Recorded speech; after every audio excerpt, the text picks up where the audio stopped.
Shalom. Puji Tuhan, mari kembali bersama kita membuka Alkitab kita dalam kitab Hagai. Hagai pasal yang pertama. Kitab Hagai pasal yang pertama. Mulai ayat yang pertama. Pada tahun yang kedua zaman Raja Darius, dalam bulan yang ke-6, pada hari pertama bulan itu datanglah firman Tuhan dengan perantaraan Nabi Hagai kepada Serubabel bin Shealtiel, Bupati Yehuda, dan kepada Yosua bin Yosadak, Imam Besar. Bunyinya, beginilah firman Tuhan semesta alam.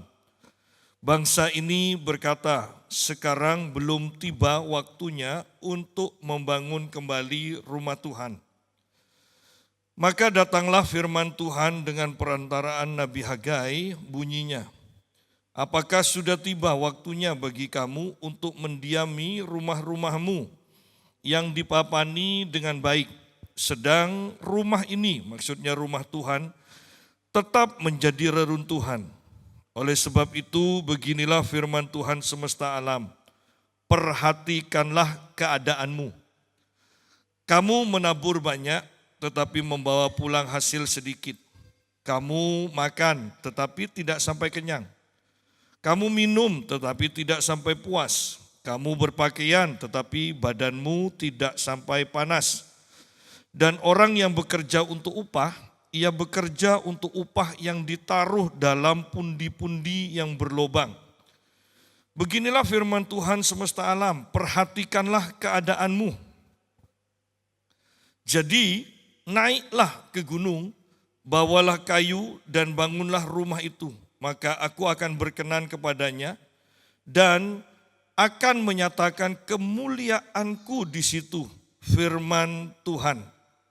Kamu mengharapkan banyak, tetapi hasilnya sedikit, dan ketika kamu membawanya ke rumah, aku menghembuskannya.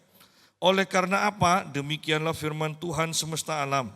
Oleh karena rumahku yang tetap menjadi reruntuhan, sedang kamu masing-masing sibuk dengan urusan rumahnya sendiri.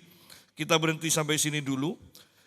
Ini adalah cerita di mana bangsa Yehuda itu kembali ke tanahnya, ke tanah perjanjiannya, dan mereka mempunyai tugas utama, yaitu membangun kembali bait Allah. Ya, membangun kembali bait Allah. Di bawah kepemimpinan Serubabel dan Imam Yosadak, mereka kembali ke tanah Yehuda.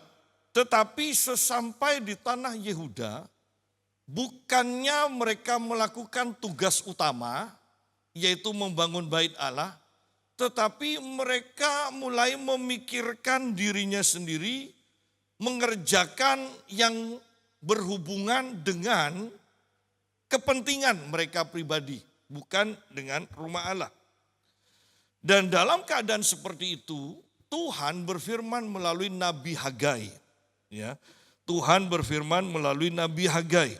Bunyinya begini ayat yang kedua. Beginilah firman Tuhan semesta alam. Bangsa ini berkata, sekarang belum tiba waktunya untuk membangun kembali rumah Tuhan. Maka datanglah firman Tuhan dengan perantara Nabi Hagai. Bunyinya, apakah sudah tiba waktunya bagi kamu untuk mendiami rumah-rumahmu yang dipapani dengan baik, sedang rumah ini tetap menjadi reruntuhan. Kalau kita kembali dalam kehidupan sehari-hari, bukankah nada pembicaraan seperti ini sering kita temui? Ya. Kalau untuk membangun rumah Allah, kita mengatakan belum waktunya. Tetapi untuk membangun kerajaan kita sendiri, membangun usaha kita sendiri, membangun rumah kita sendiri, ya. Setiap waktu itu adalah waktu yang tepat, sepertinya seperti itu. Atau mungkin kita selalu sering mendengar orang berkata, nanti aku akan melakukan ini untuk Tuhan. Nanti kalau sudah kaya aku akan melakukan ini untuk Tuhan. Nanti kalau sudah kaya aku akan mempersembahkan ini untuk Tuhan. Tetapi ini nanti. Ya. Sedangkan sekarang kita melakukan untuk diri kita sendiri. Membangun apa yang kita inginkan. Dan kalau ini dilemparkan kepada pendapat umum, mereka semua akan sepakat. Mereka akan berkata, tidak ada yang salah. Tidak ada yang salah. Itu pandangan secara umum kok memang. Ya. Berapa banyak kita mendengar orang kalau sudah nanti umur sekian akan lebih sungguh-sungguh dengan Tuhan. Ini kan mirip dengan perkataan ini. Ya.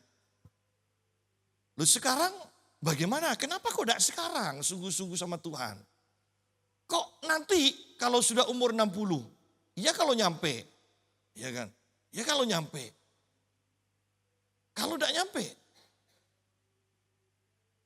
Nah, kita lihat bahwa kebenaran ini pun kita bisa lihat bagaimana Yesus mengajar. Carilah dahulu kerajaan Allah dan kebenarannya. Jangan ikut-ikutan dengan bangsa yang tidak mengenal Allah. Mereka mencari ini, mencari itu, mencari ini, mencari itu, kecuali mencari Allah. Tetapi Allah, Yesus berkata, carilah dahulu kerajaan Allah dan kebenarannya. Nanti semua yang dicari bangsa-bangsa itu, tidak usah kau cari pun itu akan ditambahkan. Seringkali kita itu dalam kehidupan kita menganggap pilihan kita benar. Menganggap bahwa yang berhubungan dengan kita itu harus diutamakan. Padahal Allah sendiri berfirman, ingat jalanmu bukanlah jalanku. Rancanganmu bukanlah rancanganku. Ya. Sejauh langit dari bumi dan seterusnya. Begitu perbedaannya luar biasa. Ya. Tetapi seringkali yang kita mau lakukan adalah rancangan kita sendiri. Padahal sudah jelas rancangan kita dan rancangan Tuhan berbeda.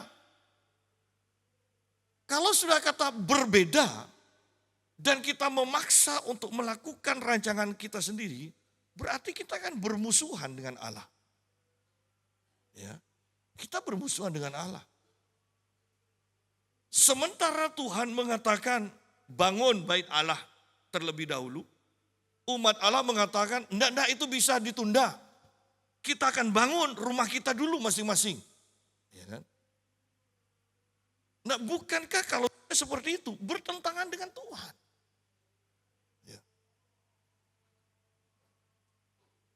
Ketika bangsa Israel, bangsa Yehuda, di sini Yehuda berkata, sekarang belum tiba waktunya untuk membangun kembali rumah Tuhan. Maka datanglah firman Tuhan dengan perantaran Nabi Hagai, bunyinya. Tuhan pun bertanya, Anda bayangkan kalau ini juga dialami oleh kita. Ketika kita asik-asiknya membangun kerajaan kita sendiri, ya. Ketika kita asik-asiknya bekerja misalnya mencari uang dan meninggalkan waktu-waktu ibadah. Dan kita mengatakan belum waktunya sungguh-sungguh dengan Tuhan. Belum waktunya membangun bait Allah. Belum waktunya menyumbang untuk pembangunan bait Allah. Belum waktunya. Nah, pada waktu Anda berpikir dan berkata seperti itu, kemudian Tuhan langsung datang kepada Anda dan berbicara. Anda bisa bayangkan. Dan Tuhan langsung bertanya, apakah sudah tiba waktunya bagi kamu untuk mendiami rumah-rumahmu yang dipapani dengan baik? Ya. Sedangkan rumah ini tetap menjadi reruntuhan. Nah, kalau ayat 4 ini diperhadapkan kepada kita, bagaimana jawaban kita? Ya. Ada orang juga yang untuk diri sendiri, untuk rumah sendiri, itu yang terbaik yang diberikan. Pertanyaannya, bagaimana kalau orang tersebut atau kita menyumbang untuk pembangunan rumah Allah? Apakah yang terbaik juga? Ya. Ini akan memperlihatkan hati kita yang sesungguhnya kok sebenarnya. Ya.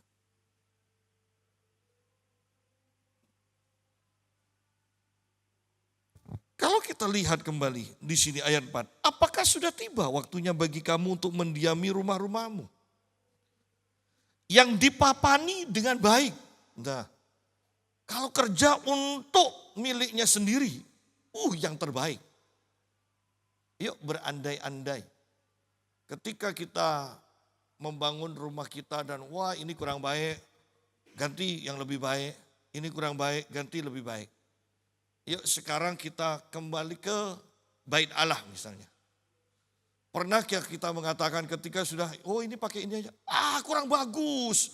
Masa rumah Allah seperti ini kan? Ayo kasih yang terbaik. Pernahkah kita seperti itu? Ataukah kita akan berkata, walaupun dalam hati. Sudah tidak usah macam-macam, ada yang nyumbang sudah syukur. Bisa berdiri sudah syukur. Ya. Ataukah itu? Ya. Ingat kita tidak secara khusus diterapkan untuk membangun bait Allah dalam kehidupan kita sekarang. Karena bait Allah, gereja sudah selesai. Tetapi yang jadi fokus kita adalah apakah Tuhan dan pekerjaannya lebih kita utamakan dibandingkan kepentingan-kepentingan diri kita sendiri. Itu loh. Kalau kita tidak mengutamakan Tuhan, mau nunggu kapan? Mau nunggu kapan? Ya. Sedangkan keadaan sekarang ini sudah tidak bisa diprediksi. Anda mendengar tentang banjir. Sekarang mulai banyak gempa kan? Mulai banyak kan? Di Indonesia mulai banyak. Ya, mulai banyak. Dan kita tidak tahu bencana besar kapan akan menimpa. Lalu apakah kita masih tetap akan berpegang pada prinsip, nanti aku akan melakukan ini untuk Tuhan. Ya kalau ada kesempatan nanti. Kalau enggak. Ya. Oleh karena itu lebih baik kita berpegang pada ajaran Tuhan Yesus. Carilah dahulu kerajaan Allah dan kebenarannya. Utamakan Tuhan terlebih dahulu. Baru nanti tambahan-tambahan lainnya. Tuhan akan berkarya dalam hidup kita. Itu lebih enak. Apakah sudah tiba waktunya bagi kamu untuk mendiami rumah-rumahmu yang dipapani dengan baik? Sedang rumah ini tetap menjadi reruntuhan. Tidak peduli pada rumah Tuhan, yang penting rumah kita sendiri. Tidak peduli pada pekerjaan Tuhan, aku mau menyelesaikan pekerjaanku dulu. Aku sibuk, ya kan? Yang paling gampang sekarang kan kita sering mendengar itu kan, aku sibuk. Ya. Nanti kalau sudah tidak sibuk. Ya. Padahal setan tahu, ternyata kalau dikasih kesibukan, ini gampang lepas tanggung jawab. Lepas tanggung jawab pelayanan, ya kan? Berarti gampang ini urusannya dengan orang ini. Kasih kesibukan. Kasih berkat lebih banyak, ya kan? Itu akan membuat orang akhirnya meninggalkan Tuhan. Oleh karena itu sungguh-sungguh kita harus perhatikan doa dari seseorang di kitab Amsal kan. Tuhan jangan berikan aku kemiskinan. Supaya kalau aku miskin nanti aku mencuri akan mempermalukan namamu. Jangan beri aku kekayaan yang banyak. Supaya kalau aku nanti kaya, aku tidak melupakan engkau. Nah, itu kan doa yang luar biasa kan. Ya. sedang rumah ini tetap menjadi reruntuhan. Oleh sebab itu beginilah firman Tuhan semesta alam. Perhatikan ini. Perhatikanlah keadaanmu. Ayat 7 juga diulang lagi. Perhatikanlah keadaanmu. Berarti ini kan butuh perhatian khusus kalau sampai 2 kali. Perhatikanlah keadaanmu. Sungguh-sungguhkah engkau mengutamakan Tuhan? Ataukah itu hanya perkataanmu tetapi hatimu dan tindakanmu tidak menunjukkan bahwa engkau memang mengutamakan Tuhan? Banyak orang yang berkata dan merasa mengutamakan Tuhan. Tetapi sesungguhnya melalui tindakan kita, kita tahu kok orang kita ini mengutamakan Tuhan atau tidak. Oleh karena itu 2 ayat ini, ayat yang kelima, ayat yang ketujuh begitu penting. Tuhan sampai berfirman 2 kali, perhatikanlah keadaanmu.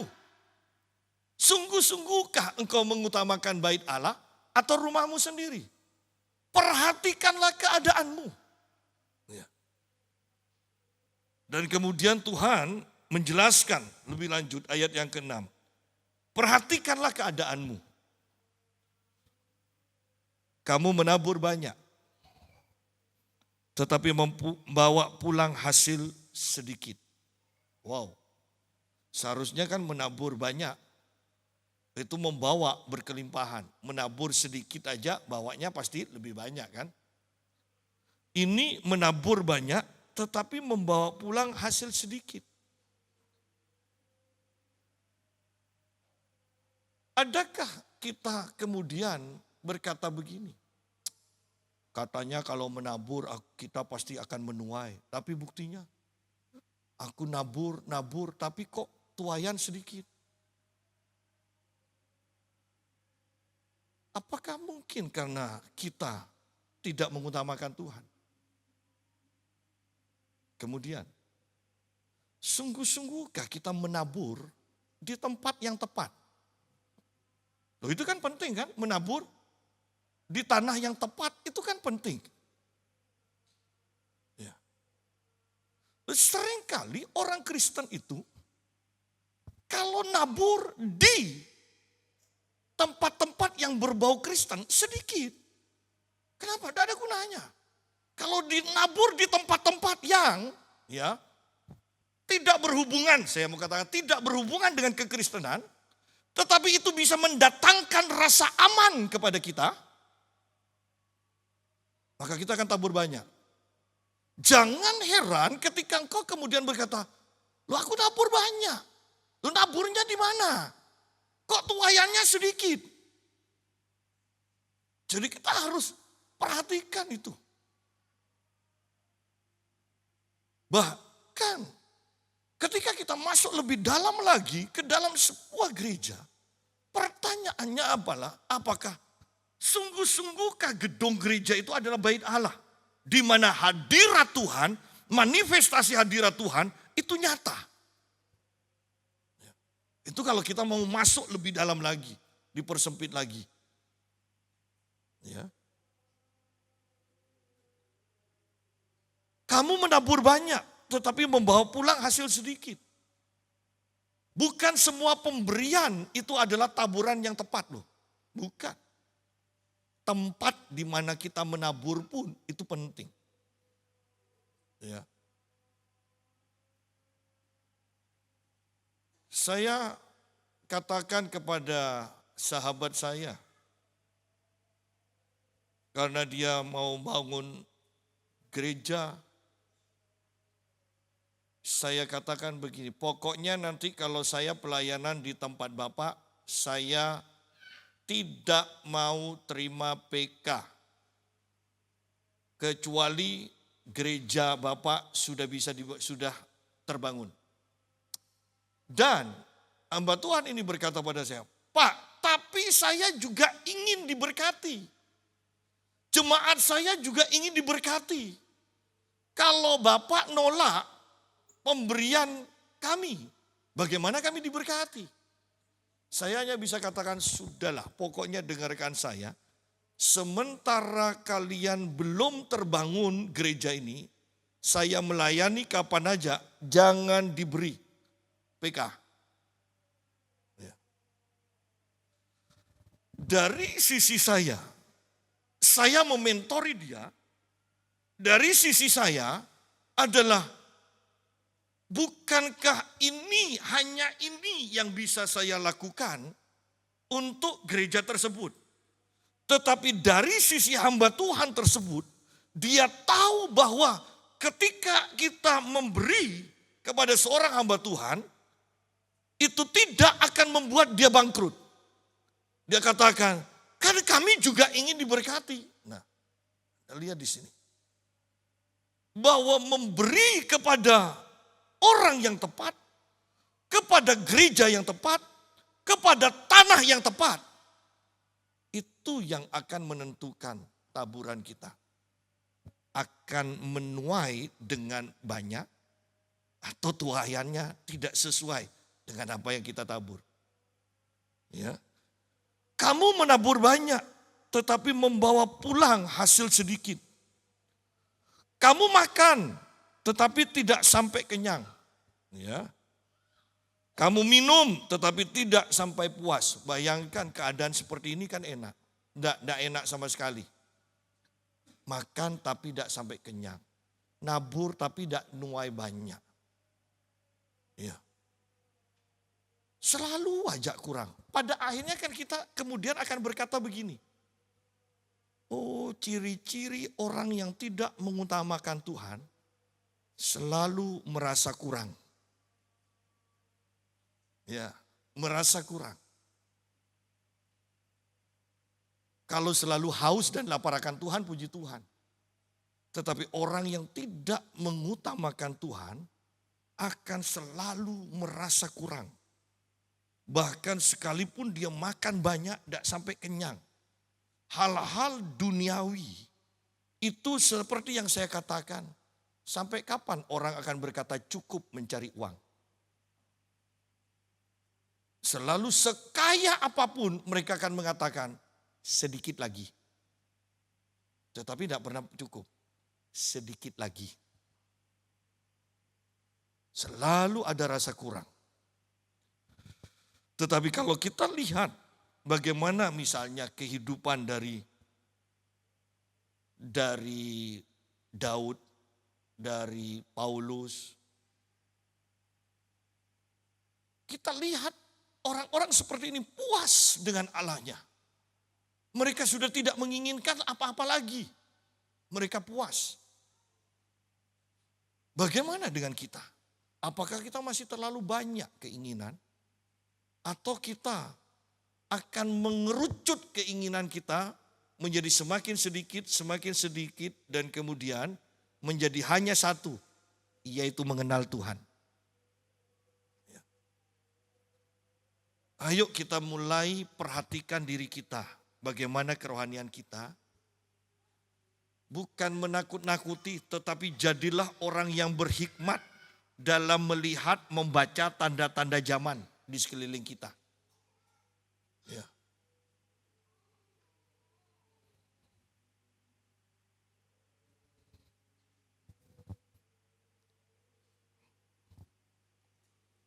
Kamu berpakaian, tetapi badanmu tidak sampai panas.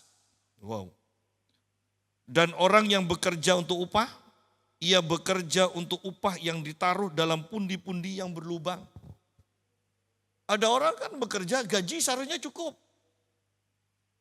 Sudahlah bicara 2 kali upah UMR, 3 kali lipat upah UMR. Tapi kok masih kurang? Kita tidak bicara tentang hidup boros ya. Tetapi ada aja cara untuk keluar. Sehingga uang itu tidak cukup. Kenapa? Karena kita tidak mengutamakan Tuhan. Itu aja. Ini kalau masuk ke pelajaran lebih lagi. Karena kita hidup dalam kutuk. Ketika kita tidak mengutamakan Tuhan, berarti kita menyembah yang lain. Dan itu mendatangkan kutuk.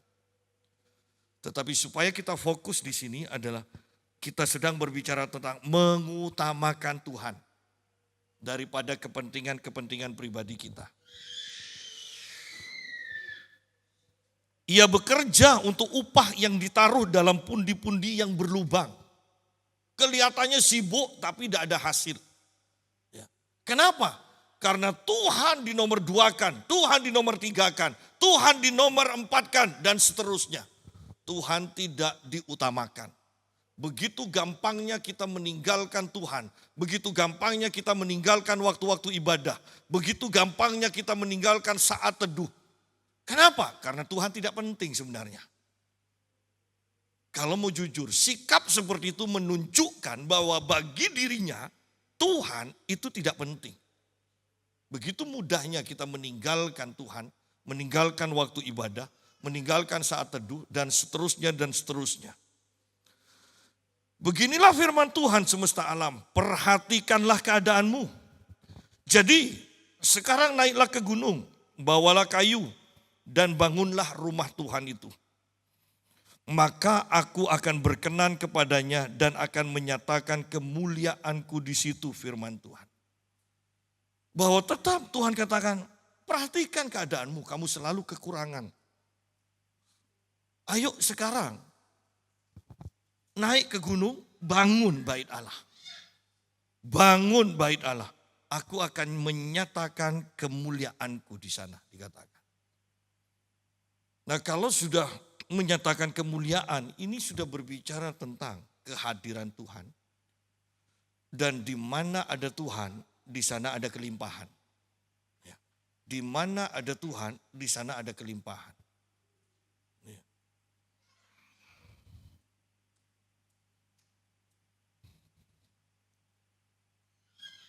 Ayat yang ke-9, kamu mengharapkan banyak. Setiap orang kan mengharapkan banyak. Tetapi karena Tuhan tidak diutamakan, hasilnya sedikit. Nah,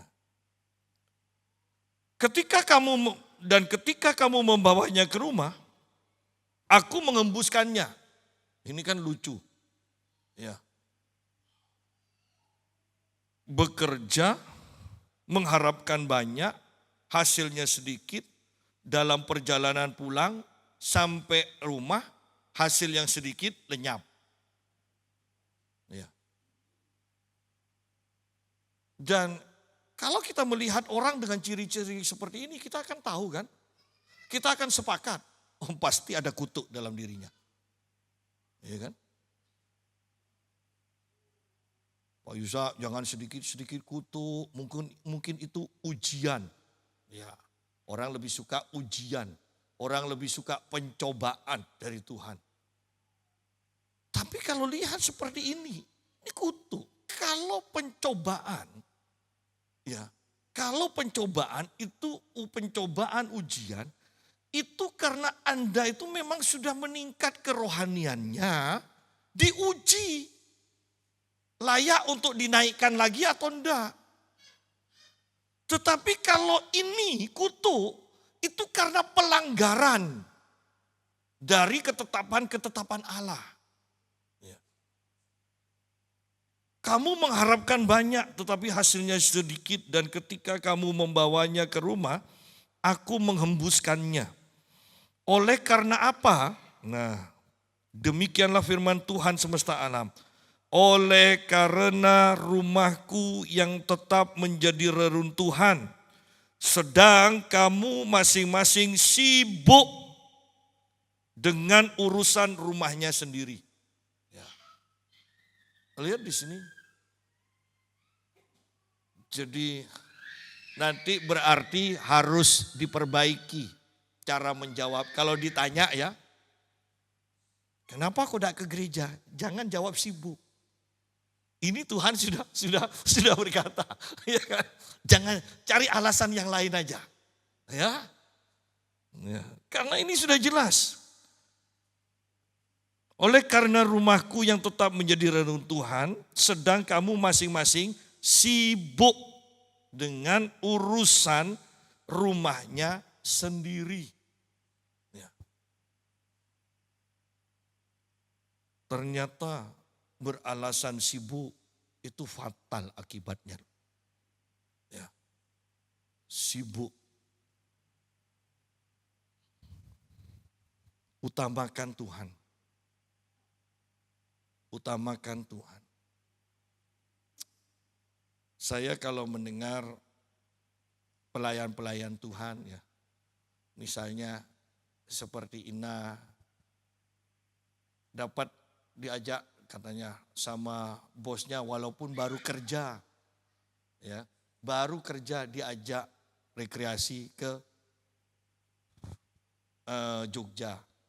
Sekarang seminggu kemudian giliran suaminya dapat jatah untuk diajak ya rekreasi ke Jogja, dia ikut lagi juga. Saya dan istri saya sepakat, ini loh harga kesetiaan dan ketekunan. Melayani Tuhan tidak dibayar, tetap aja dia. Kelihatannya itu dia kalaupun bisa, dia mau diubah kapanpun dia tetap akan ketawa, tidak pernah ngomel. Ya kan? Tetapi lihat, ketika gereja tidak mampu untuk menyediakan, misalnya tidak menggaji, kesetiaan itu dilihat oleh Tuhan. Tuhan tahu cara menghibur kita. Tuhan tahu cara menghibur kita. Ya. Seseorang yang saya layani pelepasan, itu dia kalau nanam jagung, hasilnya dia katakan, Om ini perpuluhan Om. Kemudian nanam apapun tetap seperti itu. Dan kemarin pagi kalau tidak salah istri saya berkata, itu kok tidak ada kabarnya lagi ya. Dan saya katakan kalau tidak ada kabar berarti lagi seneng. Jadi kan enak kan, kita juga kalau lagi seneng dilupakan juga, kita kan tidak sibuk juga kan, iya kan. Jadi sudah biar, ternyata saya lihat iseng tadi malam, loh kok kelihatannya rekening saya bertambah. Saya lihat, oh ternyata ini baru pagi dirasani, ya dirasani, ya. Lihat di sini bahwa sidang jemaat, ketekunan dalam melayani, tanpa mengharapkan apa-apa. Tuhan tahu kok cara menghibur. Ingat itu, Tuhan tahu cara menghibur. Saya ingat mulai dulu, berkali-kali ketika mendapat masalah besar, pada waktu mendapat masalah besar itu, ada aja orang ngasih berkat yang di luar dari biasanya. Dan istri saya hanya berkata begini, Tuhan tahu kok caranya menghibur kamu. Dia bilang, Tuhan tahu caranya menghibur kamu. Jadi lihat, jangan kita fokus pada uang rekreasi, tetapi saya mau kita semua mengerti bahwa ketika kita mengutamakan Tuhan, ketika kita bahkan melayani Tuhan tanpa upah, tanpa pamrih, Tuhan tahu cara menghibur kita. Itu hanya masalah waktu kok. Ketekunan kita, ada harga kok yang Tuhan akan bayarkan kepada kita. Ya. Oleh karena itu, ayo jangan sampai kita itu menduakan Tuhan. Jangan sampai menduakan Tuhan. Apalagi saya mau katakan begini, waktunya tidak tepat kalau sekarang ini kita menduakan Tuhan. Ini waktunya lebih fokus, ini waktunya kita sungguh-sungguh sama Tuhan. Ya. Ini waktunya untuk lebih sungguh-sungguh dengan Tuhan. Ayat yang ke-10, itulah sebabnya langit menahan embunnya dan bumi menahan hasilnya. Betapa fatalnya ternyata ketika kita tidak mengutamakan Tuhan. Ya, fatal. Ini masih berlanjut. Lihat, itulah sebabnya langit menahan embunnya. Bayangkan kalau sampai langit tidak usah hujan, embun aja ditahan. Apalagi ada hujan, tidak mungkin ada hujan. Kalau ini embun aja ditahan, berarti hujan sudah tidak mungkin. Lalu hawanya itu seperti apa? Panasnya. Kalau sampai embun aja ditahan. Dan bumi menahan hasilnya. Anda nanam apa aja, tidak menghasilkan.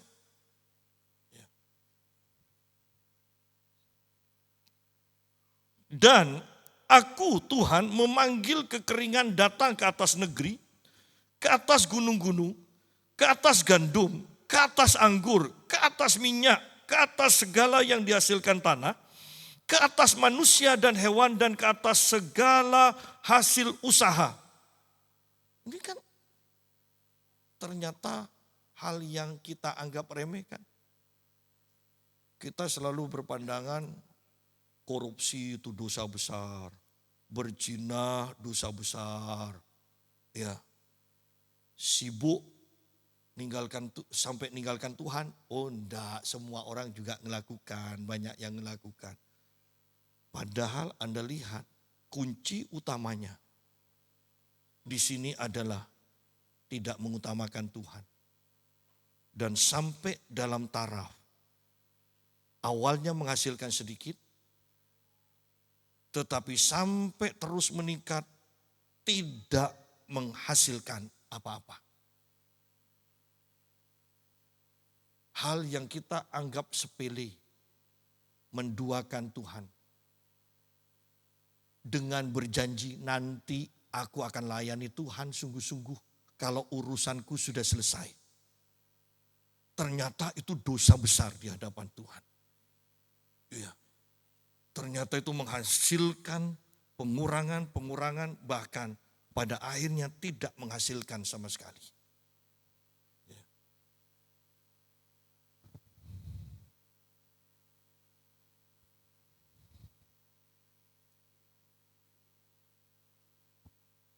Ayat yang ke-12, lalu Serubabel bin Sealtiel dan Yosua bin Yosadak, imam besar dan selebihnya dari bangsa itu, mendengarkan suara Tuhan.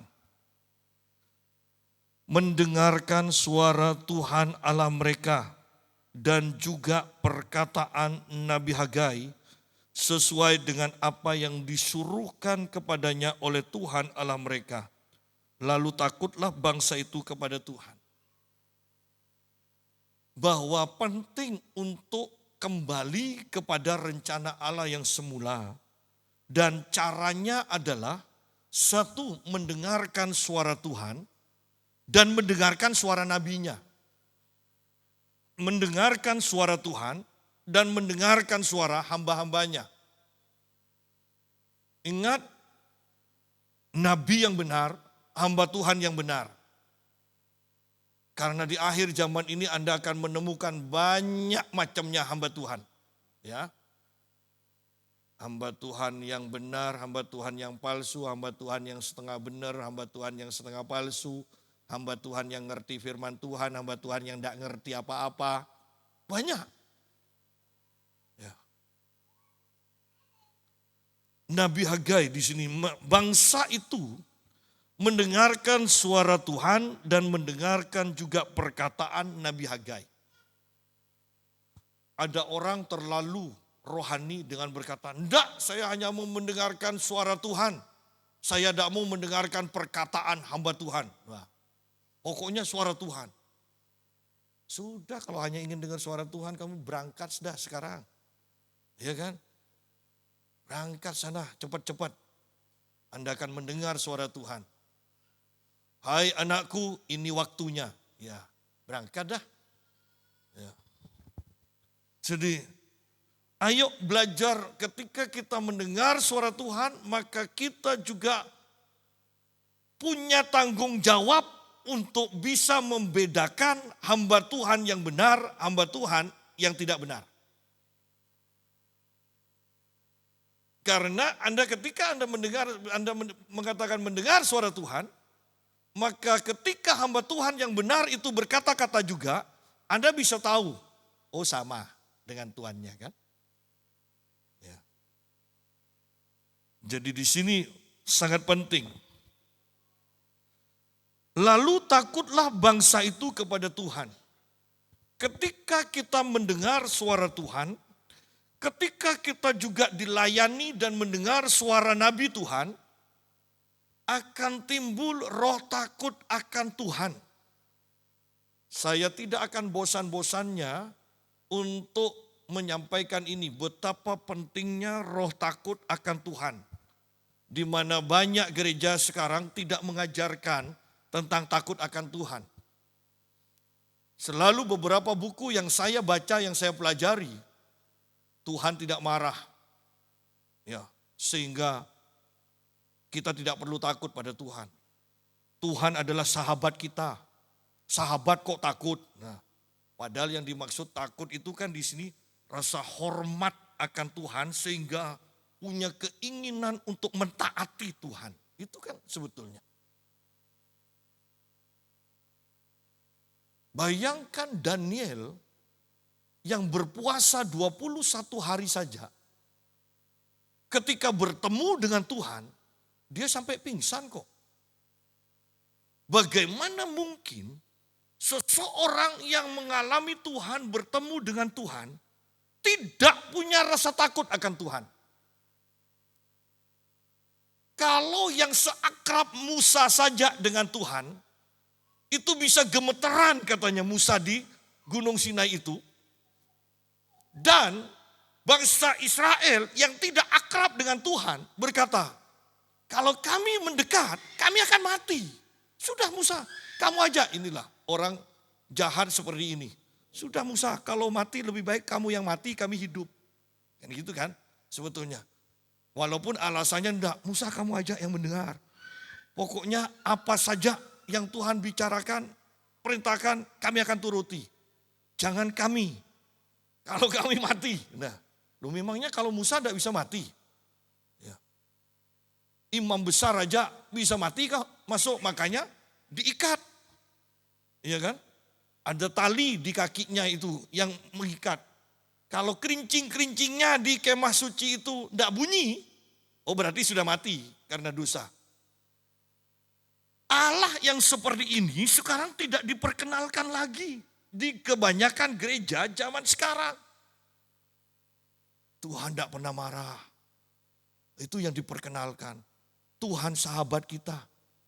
Sejak kapan semua orang Kristen jadi sahabat Tuhan? Yang namanya sahabat itu harus menghabiskan banyak waktu untuk berhubungan. Itu sahabat. Sedangkan banyak orang Kristen kalau ditanya, siapa yang doa 1 jam sehari? Jarang yang angkat tangan. Ya. Gitu kok ngaku sahabat.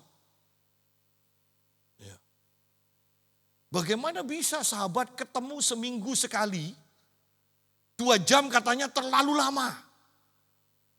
Loh, katanya sahabat, ketemu seminggu sekali, 2 jam atau bahkan 1,5 jam, kok bisa terlalu lama? Katanya sahabat. Tapi kok ketika ketemu kok tidur? Ya kan? Kok tidur? Berarti kan pertemuan ini tidak menggairahkan.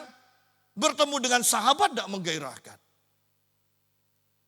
Artinya gereja perlu dibenahi. Gereja perlu dibenahi. Lalu takutlah bangsa itu kepada Tuhan. Maka berkatalah Hagai, utusan Tuhan itu menurut pesan Tuhan kepada bangsa itu demikian. Aku ini menyertai kamu, demikianlah firman Tuhan.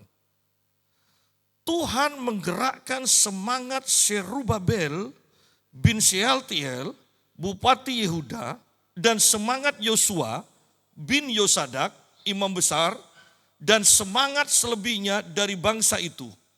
Maka datanglah mereka lalu melakukan pekerjaan pembangunan rumah Tuhan semesta alam, Allah mereka. Pada hari yang ke-24 dalam bulan yang ke-6. Bahwa ketika mereka takut akan Tuhan, baru Tuhan memberikan semangat untuk melakukan kehendak Tuhan. Bahwa takut akan Tuhan itu penting sekali. Itu akan membuat kita semangat dalam melayani Tuhan.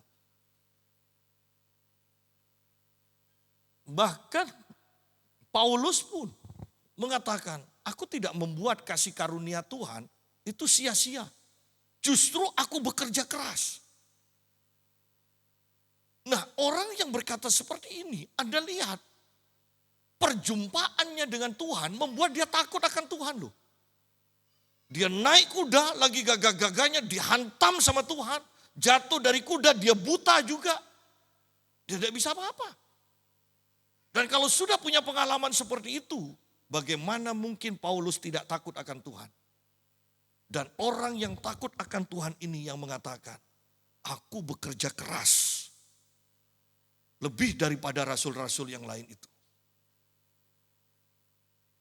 Selama kita tidak mempunyai takut akan Tuhan, kita tidak akan mengutamakan Tuhan.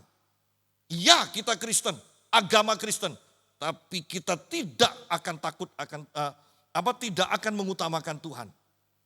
Tetapi kalau kita mengalami perjumpaan dengan Tuhan, timbul takut akan Tuhan, maka kita akan mulai semangat untuk melayani Tuhan. Semangat. Di akhir zaman ini pertanyaannya kembali. Apakah kita masih punya semangat untuk melayani Tuhan? Ataukah kita mengatakan capek melayani Tuhan? Minta gantilah. Aku capek. Gantian ya. Padahal itu adalah kehormatan dari Tuhan untuk melayani Tuhan. Itu kehormatan yang tidak mungkin Tuhan akan buat engkau bekerja tanpa mendapatkan sesuatu. Tidak mungkin. Tidak mungkin.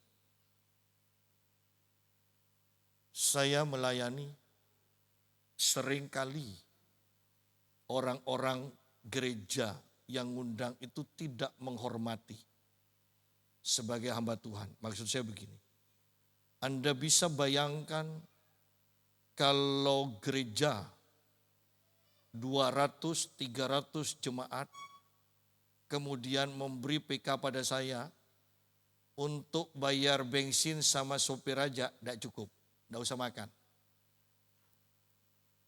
Tetapi saya harus melayani tetap. Istri saya mengatakan, lah, tidak usah layani lah.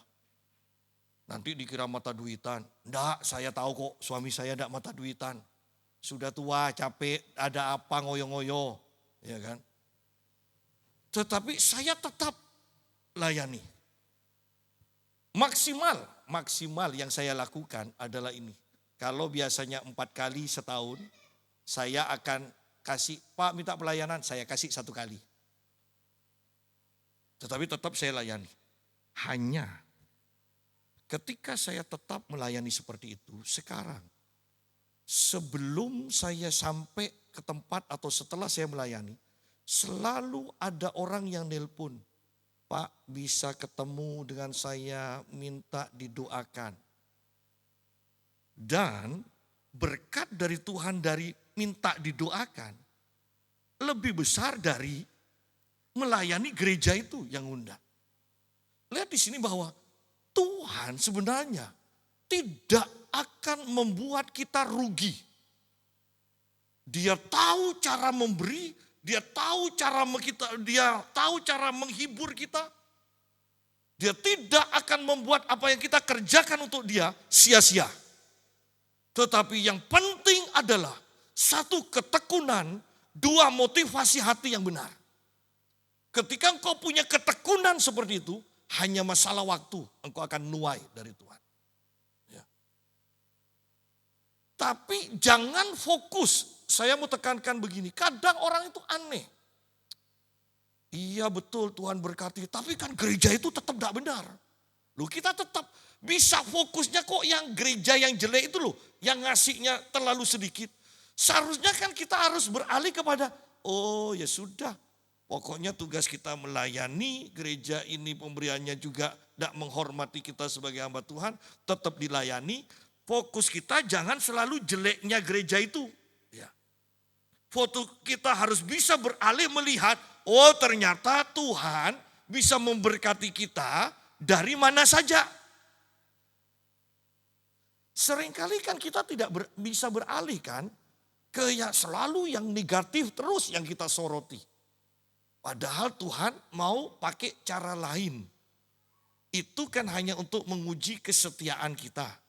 Tetapi berkat Tuhan itu Tuhan bisa kirim melalui hal-hal yang lain. Kita harus bisa belajar untuk tidak selalu menghakimi yang ini. Fokusnya jangan ini terus. Ya, kita harus beralih. Oh, ternyata Tuhan bisa melakukan ini.